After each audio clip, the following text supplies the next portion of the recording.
इस part first में आज सबसे पहले डिस्कशन करते हैं। जो पहला क्वेश्चन है वो क्या कह रहा है, which of the following elements come under secondary subjective data. कहने का मतलब क्वेश्चन किसके बारे में पूछ रहा है, सब्जेक्टिव डाटा पूछ रहा है। और डाटा कौन सा पूछ रहा है, सेकेंडरी। देखिएगा, जब अपन नर्सिंग केयर प्लान बनाते हैं या एनसीपी बनाते हैं तो उसके अंदर एक मेन इम्पोर्टेंट एस्पेक्ट होता है असेसमेंट।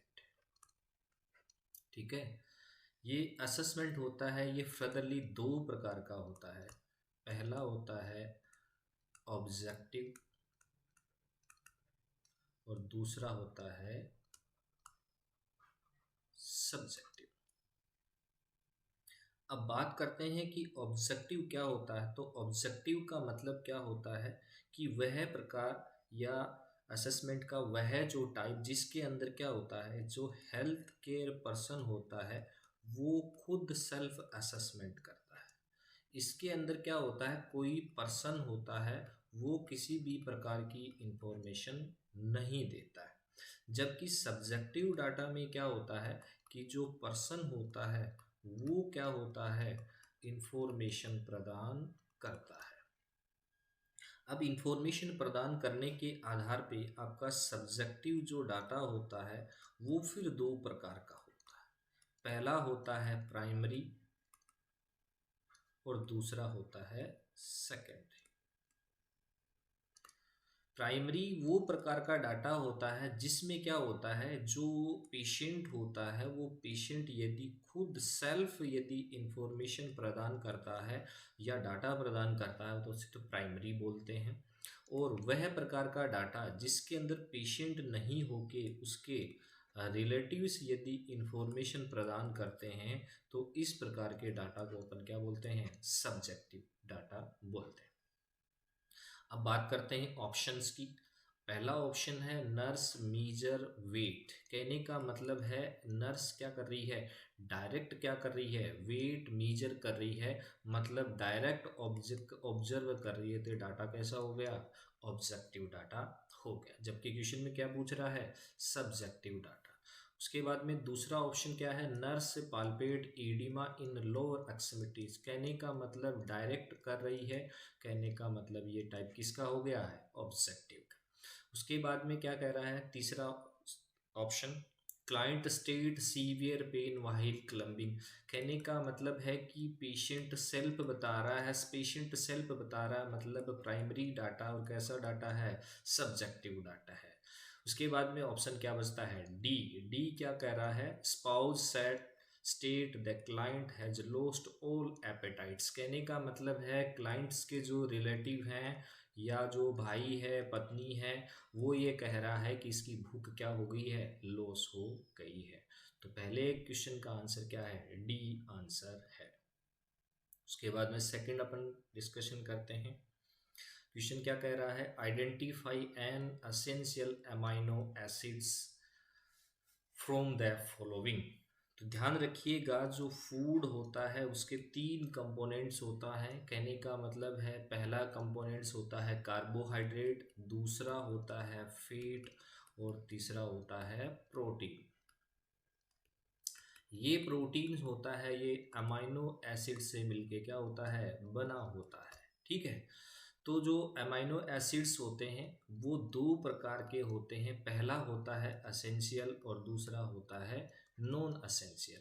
असेंशियल का मतलब वह अमाइनो एसिड जो बॉडी में क्या नहीं होते, बॉडी डू नॉट सिंथेसाइज। कहने का मतलब वह अमाइनो एसिड्स जो बॉडी क्या नहीं करती, उनको सिंथेसाइज नहीं करती या फिर बॉडी के अंदर नहीं बनते, इस प्रकार के अमाइनो एसिड्स को अपन क्या बोलते हैं, असेंशियल अमाइनो एसिड्स बोलते हैं। नॉन असेंशियल का मतलब वो अमाइनो एसिड जो बॉडी में क्या होते हैं, सिंथेसाइज होते हैं। क्या होती है, बॉडी उनको क्या करती है, खुद बनाती है। तो इसी आधार पे ये पूछ रहा है असेंशियल के बारे में। तो आपका सेरीन, प्रोलीन और ग्लाइसिन तो क्या है, कौन से हैं, तीनों नॉन असेंशियल हैं। और आपका वेलेनिन क्या है, असेंशियल है। आगे की लिस्ट में दिखाया जाता है कि एसेंशियल में देखिएगा हिस्टामिन है, आपका आइसोल्यूसिन है, ल्यूसिन है, लाइसिन है, मिथियोनिन है, फ्लेनामाइन है, थियोनिन है और ट्रोप्टोफेन, और लास्ट में क्या है, वेलानिन। तो ये सभी लिस्ट दिखाई गई है, ये एसेंशियल और नॉन एसेंशियल के बारे में बताया गया है। नेक्स्ट क्वेश्चन पे अपन चलते हैं। क्वेश्चन क्या कह रहा है, एक type of heat loss that occur when the heat is removed by air current is known as. कहने का मतलब ये क्वेश्चन पूछ रहा है कि जो हीट लॉस होती है वो यदि एयर के द्वारा होती है तो वो क्या कहलाता है। देखिएगा बॉडी से जो हीट लॉस होती है उसके 4 मेथड होते हैं।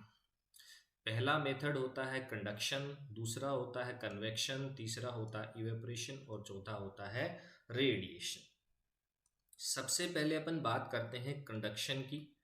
कंडक्शन का मतलब क्या है कि यदि बॉडी और हीट सोर्स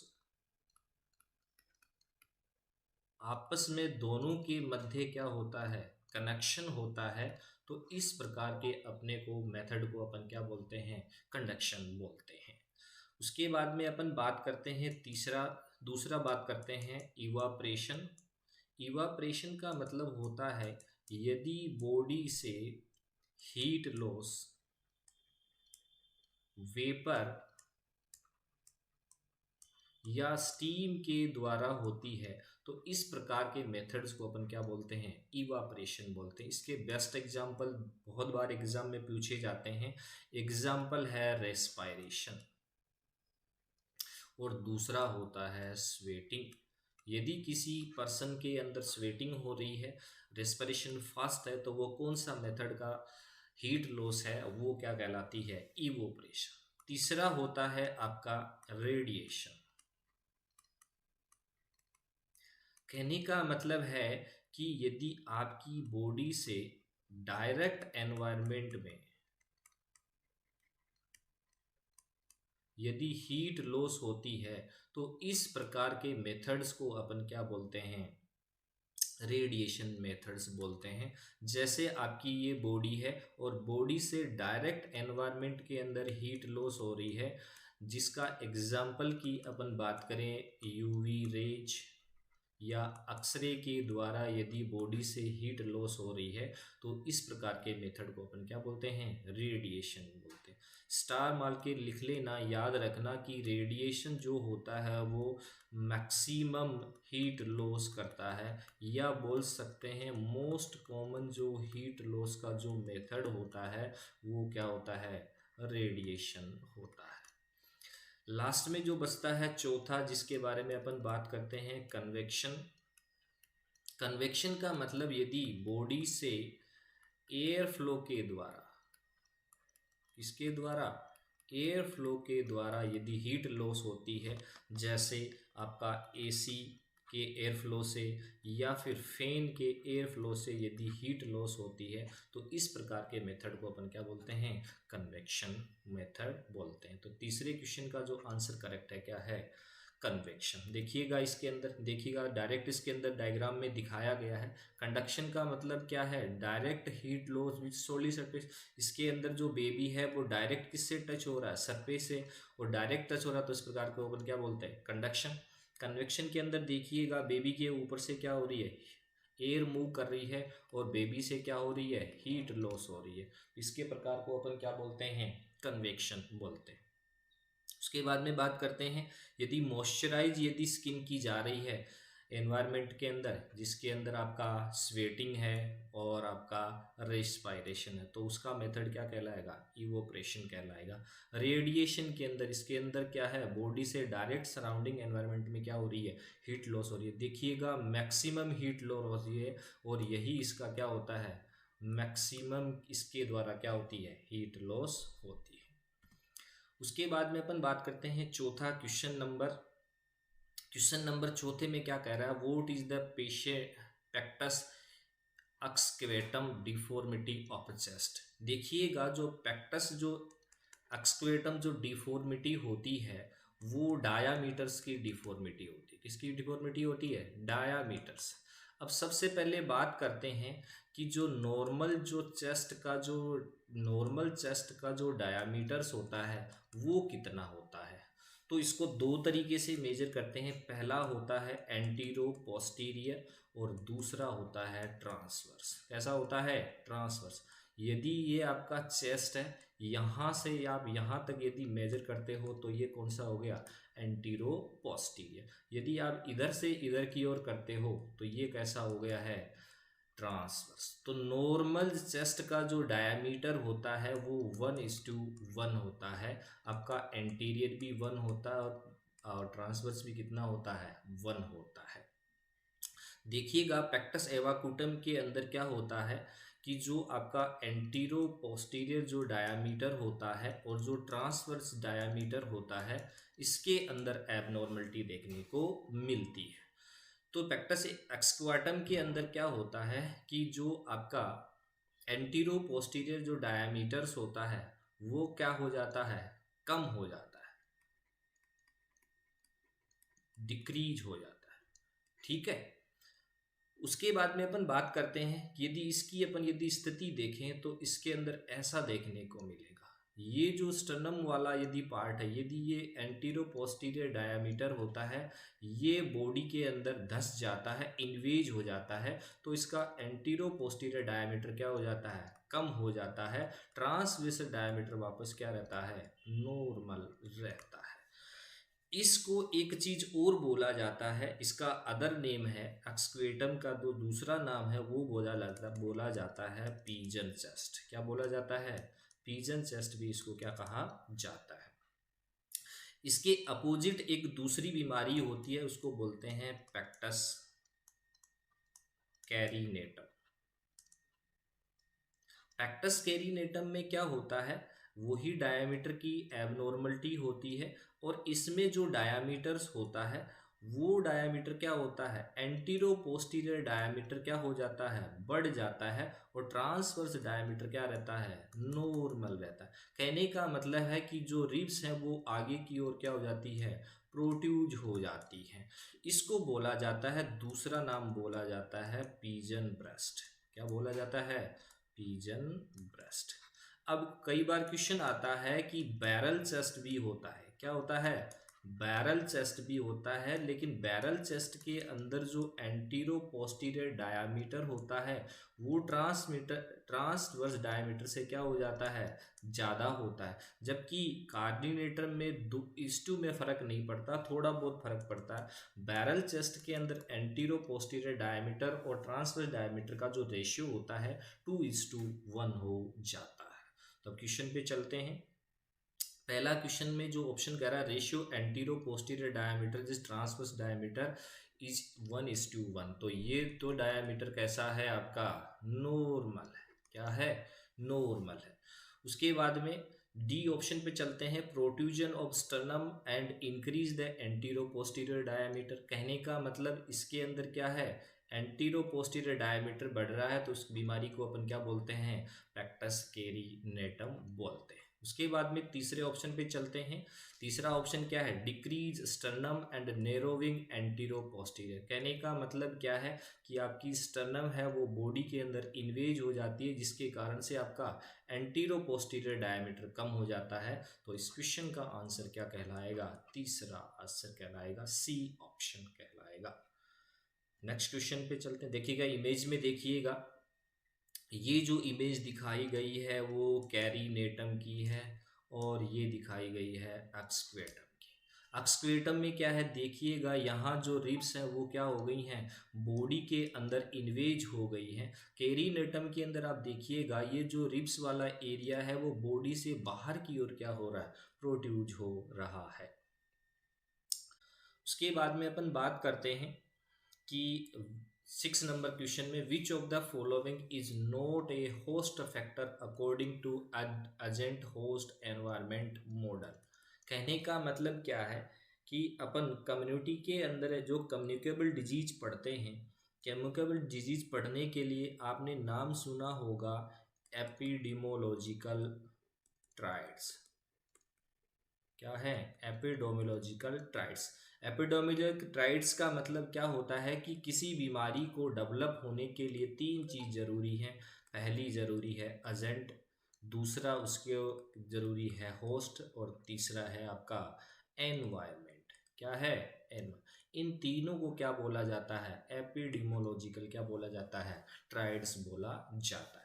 कहने का मतलब होता है कि इनमें से क्वेश्चन क्या पूछ रहा है कि कौन सा फैक्टर है वो नहीं है किसके अंदर है, विच फैक्टर, होस्ट, किसके अंदर पूछ रहा है, ये होस्ट के अंदर। एजेंट के अंदर नहीं पूछ रहा है, एनवायरमेंट के अंदर नहीं पूछ रहा है, और किसके अंदर नहीं पूछ रहा है, कि पूछ किसके अंदर रहा है, होस्ट के अंदर। कहने का मतलब क्या है कि किसी भी डिजीज को डेवलप होने के लिए या उसको फैक्टर अफेक्टेज के लिए तीन चीज़ों की ज़रूरत होती है। पहला होता है एजेंट, उसका होस्ट, उसके बाद में एनवायरनमेंट। तो अपन आगे की स्लाइड में देखते हैं कि इसमें से क्या है क्या नहीं है। तो एक एजेंट की अपन बात करें तो एजेंट के लिए क्या है, कौन कौन से फैक्टर्स होते हैं। पैथोजन, पैथोजन का मतलब बैक्टीरिया है कि वायरस है कि फंगस है। उसके बाद में उसकी जो फैक्टर इन्फ्लुएंस होते हैं उसके अंदर इंक्लूड की जाती है इन्फेक्टिविटी। कहने का मतलब कोई भी जो आपका पैथोजन है उसकी इन्फेक्शन करने की कैपेसिटी कितनी होती है, उसके बारे में भी एजेंट के अंदर फैक्टर इंक्लूड किया जाता है। उसके बाद में उसकी इम्यूनोलॉजिकल कैसी है एजेंट की। उसके बाद में एजेंट की जो सर्वाइवल है वो कैसी है, कि वो एनवायरनमेंट में सर्वाइव करेगा कि बॉडी पे करेगा, किस पे करेगा, इस पे भी डिपेंड करता है। दूसरा जो फैक्टर होता है वो होता है होस्ट। होस्ट के अंदर इंक्लूड किया जाता है कि वो होस्ट आपका मेल ह्यूमन भी हो सकता है और एनिमल भी हो सकता है। तो होस्ट की एज कैसी है, सेक्स क्या है, बिहेवियर कैसा है, उसका न्यूट्रिशन कैसा है, उसका जीनोटाइप कैसा है, उसका हेल्थ कैसा है, उस पे डिजीज की सीवियरिटी या होना या नहीं होना क्या करता है, डिपेंड करता है। तीसरा फैक्टर की अपन बात करें कि एनवायरनमेंट के अंदर कैसा है, तो एनवायरनमेंट के अंदर यदि उसका क्लाइमेट अच्छा है, उसकी हाउसिंग अच्छी है, जियोग्राफिकल एरिया अच्छा है, उसका ऑक्यूपेशन अच्छा है, उसका फूड अच्छा है, उसका सैनिटेशन अच्छा है, तो वो डिजीज का की ओर प्रोन नहीं है। क्वेश्चन में क्या पूछ रहा है कि जो होस्ट को है वो कौन सा फैक्टर इंक्लूड नहीं करते हैं। तो ऑप्शंस पे वापस चलते हैं कि याद देखिएगा, आपकी एज है वो इंक्लूड की जाती है, फैमिली हिस्ट्री इंक्लूड की जाती है, लाइफस्टाइल इंक्लूड की जाती है, लेकिन इंक्लूड क्या नहीं किया जाता है, क्लाइमेट। क्लाइमेट आपका किसका है, एनवायरनमेंट फैक्टर का है।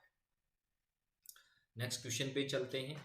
नेक्स्ट क्वेश्चन क्या कह रहा है, which of the following nursing intervention is not appropriate when IV infiltration. कहने का मतलब है कि एक मरीज को आपने आईवी लाइन लगा रखी है और वो आईवी लाइन से क्या हो गया है, फ्लूइड है वो आईवी लाइन से कहाँ चला गया है, टिश्यू में चला गया है। कहने का मतलब है ब्लड के अलावा फ्लूइड क्या हो गया है, एस्केप हो गया है। तो क्वेश्चन क्या पूछ रहा है कि आपका क्या नर्सिंग इंटरवेंशन नहीं होना चाहिए, क्या नहीं होना चाहिए, कि जब किसी मरीज के अंदर आईवी लाइन टिश्यू के अंदर ब्लड चला जाता है तो नर्स को क्या नहीं करना चाहिए। सबसे पहला काम क्या है नर्स का, कि वो जो फ्लूइड है उस फ्लूइड को क्या करना है, स्टॉप करना है। क्या करना है, स्टॉप करना है।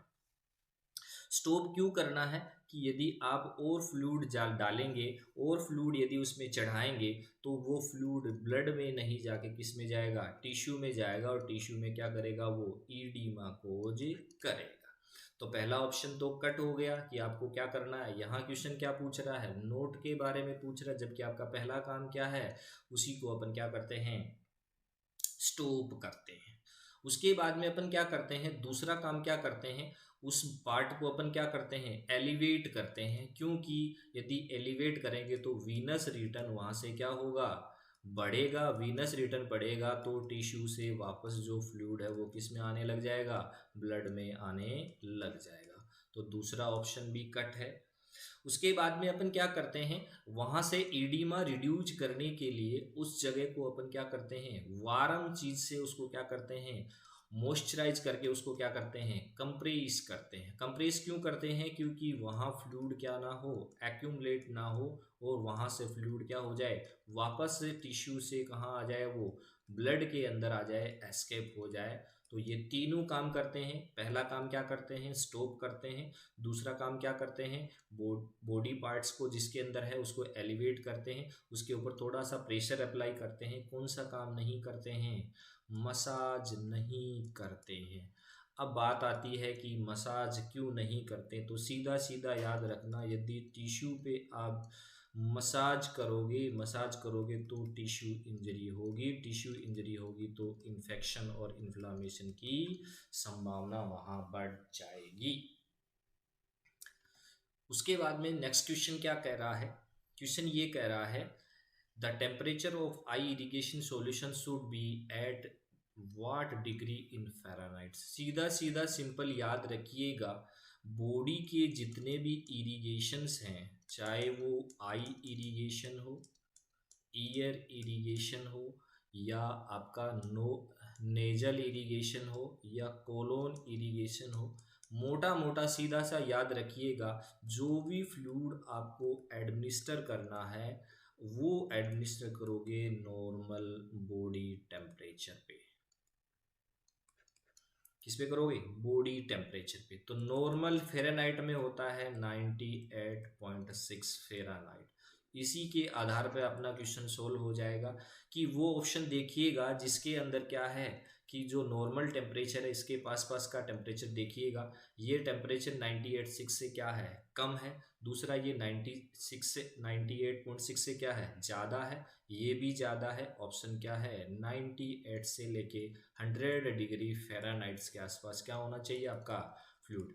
अब बात आती है कि यदि टेम्परेचर आपका लो है, यदि आपका टेम्परेचर हाई है, तो ये दोनों ही बॉडी में क्या करेंगे, कॉम्प्लिकेशंस करेंगे। क्या करेंगे, कॉम्प्लिकेशन। यदि फ्लूइड क्या है आपका टेम्परेचर लो है तो मरीज को क्या हो सकता है, हाइपोथर्मिया हो सकता है। यदि हाई है तो हाइपरथर्मिया हो सकता है।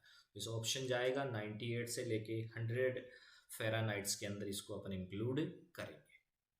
नेक्स्ट क्वेश्चन में बात करते हैं, विच of the following action is not show physical attending. Physical attending basically एक क्या है, आपकी स्किल है। क्या है, आपकी एक स्किल है। और स्किल किसकी है, कम्युनिकेशंस की। किसकी है, कम्युनिकेशंस की, या फिर बोल सकते हैं आप काउंसलिंग की। सीधा सीधा है कि आपको किसी आदमी से कम्युनिकेट करना है। जब कम्युनिकेट करना है तो उस टाइम आदमी को या पर्सन को किन किन चीज़ों का ध्यान रखना चाहिए। तो एक नर्स है, वो किसी पेशेंट को क्या कर रही है, अटेंड कर रही है या वार्ड में एडमिट कर रही है, तो उस टाइम नर्स को क्या करना चाहिए, किस प्रकार से कम्युनिकेशन करना चाहिए। उसी कम्युनिकेशन को अपन क्या बोलते हैं, फिजिकल अटेंडिंग कम्युनिकेशन बोलते हैं। तो सबसे पहले यदि कोई मरीज आता है तो उससे अपन क्या करेंगे, अडप्टिंग ओपन पोस्चर। क्या बोलते हैं, ओपन पोस्चर। कहने का मतलब यदि कोई मरीज क्वेश्चन पूछ रहा है उसको क्या देना है, आंसर देना है। क्योंकि मरीज अभी न्यू एडमिट हुआ है, न्यू एडमिशन होने के कारण उसमें क्या रहती है, एंजाइटी रहती है, फियर रहता है। जब पेशेंट के अंदर एंजाइटी और फियर रहेगा तो आपको क्या नहीं करेगा, वो प्रॉपर रूप से क्या नहीं करेगा, कम्युनिकेशन नहीं करेगा। तो कहने का मतलब क्या है, यदि आप किसी पर्सन से कम्युनिकेट कर रहे हैं, फिजिकल अटेंडिंग कर रहे हैं, तो आपको ओपन पोस्चर रहनी चाहिए। जो भी क्वेश्चन पूछ रहा है उसका प्रॉपर रूप से आपको क्या देना है, आंसर देना है। तो ये आपको करना है, जबकि क्वेश्चन में क्या पूछ रहा है, नोट पूछ रहा है। दूसरा क्या है, जब भी आप किसी पर्सन से आप कम्युनिकेशन करते हैं तो आपको proper eye to eye contact होगा, तभी आपका प्रॉपर रूप से क्या होगा, कम्युनिकेशन होगा। उसके बाद में अपन बात करते हैं लीनिंग टूवर्ड द पर्सन। कहने का मतलब है कि जब भी आप पर्सन के अंदर कम्युनिकेशन करते हो, उसमें यदि आप इंटरेस्ट दिखाते हो तो पर्सन आपसे प्रॉपर रूप से कम्युनिकेट करेगा। आप यदि उसके अंदर किसी प्रकार का इंटरेस्ट नहीं दिखाते हो, उसकी बातें नहीं सुनते हो, तो मरीज आपको प्रॉपर रूप से कम्युनिकेशन नहीं करता है। तो कहने का मतलब है कि मरीज को तीनों ऑप्शंस के अंदर दिया गया है, ये दिखाया गया कि एक फिजिकल अटेंड करने के लिए क्या क्या बातें होनी चाहिए। चौथा दिखाया गया है presume the understanding the client. कहने का मतलब है कि पहले से ही आपने क्या कर लिया, प्री एज्यूम कर लिया वो क्लाइंट ऐसा है, वो मरीज ऐसा है, तो ना तो आप मरीज से प्रॉपर कम्युनिकेशन कर पाएंगे और ना ही आप पेशेंट है वो आपसे क्या नहीं कर पाए, क्योंकि आपने अपने माइंड में पहले ये प्रज्यूम कर लिया, अवधारणा बना ली कि ये मरीज है वो उस स्थिति का है, वो ऐसा है, वो मुझे कोऑपरेट नहीं करना। तो याद रखिएगा, प्रॉपर कम्युनिकेशन करने के लिए या फिजिकल अटेंडेंस के लिए आपको कोई भी प्री एजप्शन नहीं करना है, प्री कल्पना नहीं करना है। तो इसका ऑप्शन जाएगा डी। नेक्स्ट क्वेश्चन है identify an enzyme that useful of the digestion. कहने का मतलब किसके डाइजेशन की बात कर रहा है, फैट के डाइजेशन की बात करता है। तो ऑप्शन पहला देखते हैं, लाइसिन। लाइसिन एक क्या है, बेसिकली अमाइनो एसिड है। क्या है, अमाइनो एसिड है, या फिर इसको क्या बोल सकते हैं, प्रोटीन बोल सकते हैं। दूसरा क्या है, एमाइलेज। एमाइलेज जो होता है बेसिकली वो किसका पाचन करता है, कार्बोहाइड्रेट का। किसका करता है, कार्बोहाइड्रेट का। और ये रिलीज होता है आपका लार से, प्लस किससे रिलीज होता है, पेनक्रियाज से। तो ये बेसिकली ध्यान रखिएगा, एमाइलेज जो करेगा वो पाचन किसका करेगा, कार्बोहाइड्रेट का। उसके बाद में तीसरा अपन बात करते हैं पेप्सिन। पेप्सिन जो बेसिकली करता है वो किसका करता है, प्रोटीन का करता है, और ये रिलीज होता है आपकी कौन सी, चीफ सेल से। किससे रिलीज होता है, चीफ सेल से रिलीज होता है। और चीफ सेल पाई जाती है आपकी स्टोमक में। किसमें पाई जाती है, स्टोमक में। ये स्टोमक में क्या होता है, जो पेप्सिन होता है वो इनएक्टिव अवस्था में रिलीज होता है। हाइड्रोक्लोराइड या HCl की उपस्थिति में किसमें कन्वर्ट होता है, पेप्सिनोजन में कन्वर्ट होता है। और किसके लिए रेस्पॉन्सिबल होता है, प्रोटीन के डाइजेशन के लिए क्या होता है, रेस्पॉन्सिबल। तो ऑप्शन क्या बचा है, लाइपेज। ये जो लाइपेज होता है वो किसके द्वारा निकलता है, basically pancreatic juice plus bile juice के द्वारा निकलता है। और किसके लिए रेस्पॉन्सिबल होता है, लिपिड प्लस फैट के लिए क्या होता है, रेस्पॉन्सिबल होता है। तो इसका आंसर क्या जाएगा, सी आंसर जाएगा। उसके बाद में क्वेश्चन पूछ रहा है 11 नंबर का, विच of the following point best suit for meaning a profession. कहने का मतलब है कि एक प्रोफेशन या एक व्यवसाय के लिए या एक अच्छे प्रोफेशन के लिए कौन सी चीज है या कौन सा ऑप्शन है वो क्या होना चाहिए, बेस्ट होना चाहिए। इसके अंदर बात करते हैं occupation with large number of personal in working. कोई ज़रूरी नहीं है, किसी भी ऑक्यूपेशन के अंदर लार्ज टीम भी हो सकती है और शॉर्ट टीम भी हो सकती है। तो ये बेस्ट चीज़ तो नहीं है। बेस्ट का मतलब क्या है, आइडियल चीज़ होनी चाहिए। आइडियल उसके लिए ऑप्शंस होना चाहिए, आइडियल नहीं है। उसके बाद में नेक्स्ट क्वेश्चन क्या बोल रहा है, ऑप्शन क्या बोल रहा है, occupation that promote to higher study. नहीं, बहुत सारे ऑक्यूपेशंस या डिपार्टमेंट्स होते हैं वो अपने एम्प्लॉय को किसके लिए अलाउ नहीं करते हैं, हायर एजुकेशन के लिए नहीं अलाउ करते हैं। तो ये भी नहीं है।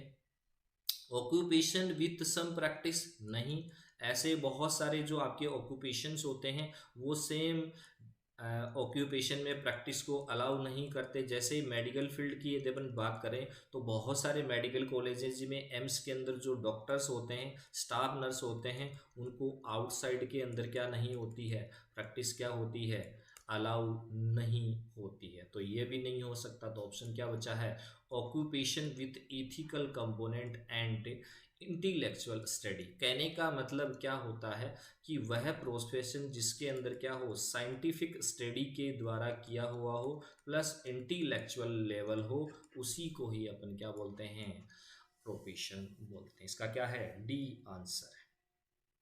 उसके बाद में अपन बात करते हैं नेक्स्ट क्वेश्चन पे। सिंपल, बड़ा ही सिंपल सा क्वेश्चन है। कैरेटीन एक प्रोटीन होती है, जो सिंपल प्रोटीन है वो कहाँ पाई जाती है। तो याद रखिएगा, जो आपकी जो कैरेटीन प्रोटीन पाई जाती है बॉडी में दो ही जगह पाई जाती है। एक तो बेसिकली नेल्स में पाई जाती है और दूसरी किस में पाई जाती है, हेयर्स में।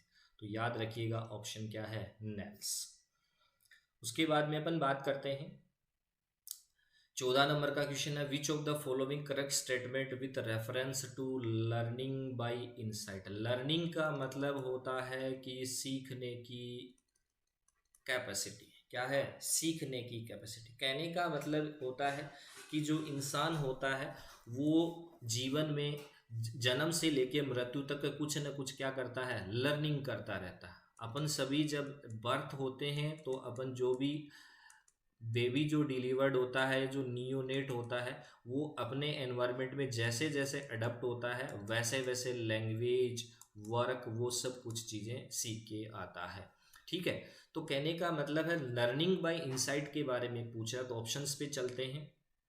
Learning occur by the trial and error method, बहुत ही एक कॉमन मेथड होता है लर्निंग का, जिसको बोलते हैं ट्रायल एंड एरर मेथड। क्या बोलते हैं? Trial and error method. इस मेथड के अंदर क्या होता है, पहले आप कुछ ट्रायल करते हो, ट्रायल करने से आपके पास कुछ गलतियां होती हैं, कुछ एरर होते हैं, उन एरर से आप क्या करते हो? लर्निंग करते हो। तो इस प्रकार के मेथड को अपन क्या बोलते हैं? Trial and error method. जबकि यहाँ क्या पूछा गया है? लर्निंग बाय इनसाइट पूछा गया। उसके बाद में सेकंड ऑप्शन में चलते हैं, simplest learn activity by condition and response. कहने का मतलब है आपको कुछ कंडीशन दे दी और कंडीशन के हिसाब से उसने आपने क्या किया? लर्निंग करी और उसका क्या करा आपने? रेस्पॉन्स डेवलप करा। लेकिन क्वेश्चन क्या पूछ रहा? इनसाइट पूछ रहा। उसके बाद में क्या होता है? Learning active voluntary behaviour सेप्ड by the consequence. देखिएगा, लर्निंग बेसिकली दो तरीके की होती है, एक तो एक्टिव होती है, एक होती है पैसिव। कहने का मतलब आपको सीखने की कुछ ललक है, आप में कुछ करने की जज्बा है, उस प्रकार के टाइप को अपन क्या बोलते हैं? एक्टिव बोलते हैं। आपका किसी प्रोफेशन में किसी काम करने की इच्छा नहीं है, फिर भी आपको क्या करवाई जा रही है? लर्निंग करवाई जा रही है, उसको अपन क्या बोलते हैं? पैसिव। या सीधा सीधा बोल सकते हैं, यदि जानबूझ के या चाहकर कोई चीज़ें सिखाई जाती हैं, अपने सीखने की इच्छा है, उसको अपन क्या बोलते हैं? एक्टिव। उसमें अपना मन ही नहीं है, कुछ भी सीखने की इच्छा नहीं है, उस प्रकार को अपन क्या बोलते हैं? पैसिव बोलते हैं। तो डी ऑप्शन भी कट है। ऑप्शन बचा क्या है? सी ऑप्शन बचा। Problem solving when suddenly understanding relation between the parts of the problem. कहने का मतलब क्या होता है कि आप कुछ लर्निंग कर रहे हैं और सडन आपके दिमाग में कुछ क्या आता है? आइडिया आता है या कुछ सजेशन आता है, उस प्रकार की लर्निंग को अपन क्या बोलते हैं? इनसाइट। इनसाइट का मतलब होता है जजमेंट। कहने का मतलब आप क्रिटिकल थिंकिंग के अंदर यदि कुछ सीखते हैं, इस प्रकार के लर्निंग को अपन क्या बोलते हैं? इनसाइट लर्निंग बोलते हैं। क्वेश्चन क्या कह रहा है? बाइटोड स्पोर्ट्स इज डेफिशिएंसी। कहने का मतलब इसके अंदर आपकी विटामिन्स दिखाए गए हैं और इन विटामिन्स को अपन क्या बोलते हैं कि कौन से में डेफिशिएंसी दी गई है। तो याद रखिएगा, विटामिन डी की कमी से क्या होगा? हाइपोकैल्सीमिया होगा, ऑस्टियोपोरोसिस होगा, तो डिजीज क्या हो जाएगी? फ्रैक्चर होने की संभावना ज़्यादा बढ़ जाएगी। उसके बाद में अपन बात करते हैं कि जो विटामिन ए होता है, विटामिन ए की वजह से क्या क्या होता है। तो आंसर है आपका जीरोस्टोमिया और बायोटोट स्पॉट्स। ठीक है, तो ऑप्शन इसका आंसर क्या जाएगा? ए जाएगा आपका। या फिर इसके अंदर और दो तीन बीमारियां होती हैं, नाइट ब्लाइंडनेस। क्या है? Night blindness. ये तीनों ही किसके हैं? विटामिन। फिर देखते हैं अपन विटामिन बी 6। विटामिन बी 6 की वजह से डेफिशिएंसी होती है, वो कैसी होती है? एनीमिया होती है। या फिर इसको एक डेफिशिएंसी और होती है, पेरिफेरल न्यूरोपैथी। और विटामिन के बारे में अपन जानते ही हैं, वो आंसर क्या है इसका? आंसर है ब्लीडिंग। क्या है? ब्लीडिंग डिसऑर्डर हो जाता है, तो उसके अंदर यदि ब्लीडिंग होती है तो विटामिन के की वजह से क्या हो जाती है? डेफिशिएंसी हो जाती है। तो इसका आंसर जाएगा बी आंसर जाएगा। नेक्स्ट क्वेश्चन अपन बात करते हैं कि 17 नंबर का क्वेश्चन है, वो ये कह रहा है, Ramu has fever 100 degree temperature, it rise to around 1 103 Fahrenheit and come down 100 several times in a day in typical pattern. What kind of fever is Ramu having? कहने का मतलब पर्सन क्या कह रहा है कि एक पेशेंट है रामू नाम का, और उसको क्या हो रही है, फीवर हो रहा है। और फीवर हो रहा है वो क्या हो रहा, फ्लिक्चुएट कर रहा है, कभी 103 है, कभी कहाँ है 100। तो कहने का मतलब है वो कभी 100 आ रहा है, कभी 103 आ रहा है, कभी 103 से कहाँ आ रहा है, 100 आ रहा है। तो इसके अंदर ऑप्शन देखते हैं। ऑप्शंस के अंदर अपन सबसे पहले देखते हैं कांस्टेंट फीवर। कांस्टेंट फीवर का मतलब है कि इसके अंदर कंटिन्यूअस क्या होगा, जो फीवर होगी वो क्या रहेगी, कांस्टेंट रहेगी, एक ही बॉडी के अंदर टेम्परेचर रहेगा, लेकिन नॉर्मल नहीं आएगा। क्या नहीं होगा, नॉर्मल, डू नॉट का, नॉर्मल नहीं। कहने का मतलब कंटिन्यूअस उस मरीज को क्या होगी, फीवर होगी। उसके बाद में अपन बात करते हैं इंटरमीडिएट। इंटरमीडिएट की बात करें तो कहने का मतलब होता है कि जो टेम्परेचर होता है वो कभी हाई होता है और कभी क्या होता है, लो होता है, और कभी क्या होता है, नॉर्मल होता है। कहने का मतलब इसके अंदर फ्लैक्चुएशन होता है। क्या होता है, फ्लैक्चुएशन होता है। और फ्लैक्चुएशन होता है वो कभी हाई का होता है तो कभी किसका होता है, लो का होता है। उसके बाद में अपन बात करते हैं रिप्लेसिंग फीवर की, बड़ी ही इम्पोर्टेंट है। इसके अंदर मरीज देखिएगा, इसके अंदर नॉर्मल नहीं आएगा, इसके अंदर क्या होगा, नॉर्मल आएगा। उसके बाद में आता है रिप्लेसिंग। रिप्लेसिंग का मतलब क्या होता है, इस मरीज को कुछ डे के लिए और कुछ वीक के लिए बॉडी टेम्परेचर क्या रहता है, नॉर्मल रहता है, लेकिन फिर उसको क्या आ जाता है, फीवर आ जाता है। क्या आ जाता है, फीवर आ जाता है। तो उस प्रकार के फीवर को अपन क्या बोलते हैं, रिप्लेसिंग। इसमें भी नॉर्मल आता है और इसमें भी नॉर्मल आता है, लेकिन इसमें नॉर्मल नहीं रहता, इसमें कंटिन्यूअस क्या रहता है, फीवर। तो बचा क्या है, रिमीटेंट फीवर। कहने का मतलब एक दिन के अंदर 2 से 3 डिग्री फ़ारेनहाइट का क्या हो, फ्लक्चुएशन हो, इस प्रकार के फीवर को अपन क्या बोलते हैं, रिमीटेंट फीवर बोलते हैं। तो इसका आंसर क्या जाएगा, डी आंसर जाएगा।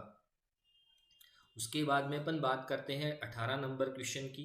क्वेश्चन क्या पूछ रहा है, what is the mnemonic use for first aid in the sprain. Sprain का मतलब छोटी भाषा में या हिंदी में बोलते हैं मोच लगना, चोट लगना। तो क्या पूछ रहा है कि यदि किसी पर्सन को यदि चोट लगती है तो सबसे पहले आपको क्या करना चाहिए। तो इसका सीधा सीधा आंसर है RICE। RIC का क्या करते हैं अपन, यूज करते हैं। R का मतलब होता है रेस्ट, I का मतलब होता है आइस, और C का मतलब होता है कंप्रेशन, और E का मतलब होता है एलिवेशन।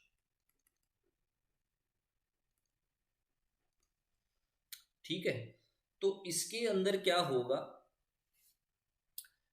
सबसे पहले अपन क्या करते हैं, रेस्ट करवाते हैं। रेस्ट क्यों करवाते हैं, यदि किसी मसल्स को क्या हो गई है, इंजरी हो गई है, इंजरी होने से उसमें यदि मूवमेंट होंगे तो इंजरी और क्या होगी, फर्दरली क्या होगी, इंक्रीज होगी। तो सबसे पहले अपन क्या करते हैं, जो भी अफेक्टेड पार्ट है उसको अपन क्या करते हैं, रेस्ट प्रदान करते हैं। दूसरा है आई। आई का मतलब होता है कोल्ड एप्लीकेशन। क्या है, कोल्ड एप्लीकेशन। यदि अपन कोल्ड एप्लीकेशन करेंगे तो मरीज को किस में मिलेगा, पेन में क्या मिलेगा, रिलीफ मिलेगा। उसके बाद में कंप्रेशन और एलिवेशन दोनों ही क्या करते हैं, ईडीमा को अपन रिड्यूस करने के लिए क्या करते हैं, यूज करते हैं। तो जहाँ भी किसी पर्सन को चोट लग जाती है, मसल्स में इंजरी हो जाती है, तो आप किसको फॉलो करोगे, राइस को फॉलो करोगे। नेक्स्ट क्वेश्चन की बात करते हैं। क्वेश्चन क्या कह रहा है, the purine based found in RNA and DNA। कहने का मतलब होता है कि RNA व DNA के अंदर जो प्यूरिन बेस होता है वो निम्नलिखित में से कौन सा होता है।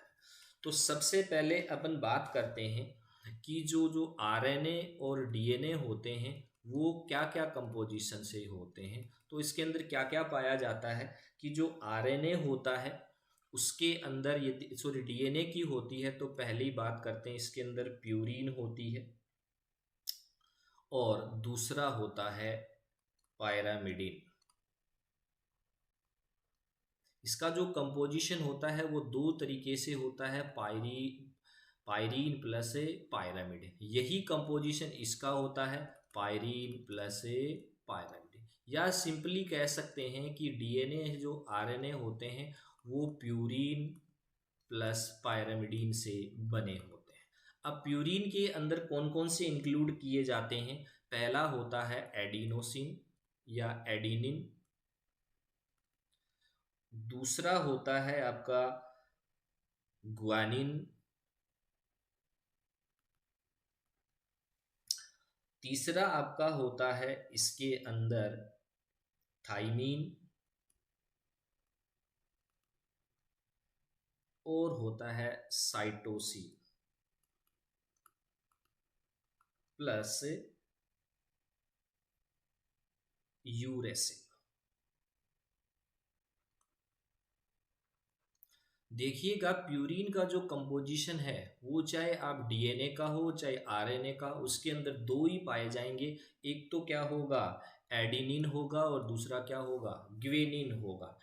ऑप्शन में क्या पूछ रहा है कि आरएनए के अंदर जो प्यूरीन बेस होता है वो कौन सा होता है, तो ऑप्शन के अंदर आपका ग्वेनिन नहीं है। ग्वेनिन नहीं है तो ऑप्शन क्या जाएगा, क्या जाएगा, एडिनिन जाएगा। उसके बाद में अपन बात करते हैं, बड़ा ही सिंपल सा क्वेश्चन है। Heteropolysaccharide act as the lubricant shock absorb in the joint. कहने का मतलब जो हेटेरोपॉलीसेकेराइड होता है वो किसका जो होता है वो जो आपके जॉइंट के अंदर सोक और एब्जॉर्ब करता है या लुब्रिकेंट के रूप में काम करता है, उसका नाम है, उसका नाम है हाइलुरोनिक एसिड, इसका नाम होता है। आज के सेशन में